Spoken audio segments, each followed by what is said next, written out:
बिस्मिल्लाहिर्रहमानिर्रहीम। अस्सलाम वालेकुम वरहमतुल्लाहि वबरकातुहू। खुशहाली लाने वाली 7 चीज़ें।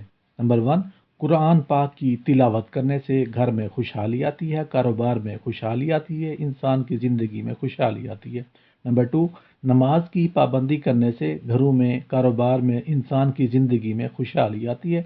नंबर 3, अल्लाह का शुक्र अदा करने से अल्लाह पाक ने जो हमें नेमतें दी हैं, ज़िंदगी दी है, सेहत दी है, औलाद दी है, कारोबार दिया है, जॉब दी है, जितनी अल्लाह ताला ने हमें नेमतें दी हैं, हमें अल्लाह का शुक्र अदा करते रहना चाहिए। इससे घर में खुशहाली आती है, ज़िंदगी में खुशहाली आती है। नंबर 4, मजबूरों की मदद करना। जो आपकी वुसअत ताकत है, हैसियत है, उसके मुताबिक माली या जिस्मानी, फिज़िकली, मॉरली जो किसी की मदद हो सकती है वो कर दिया करें।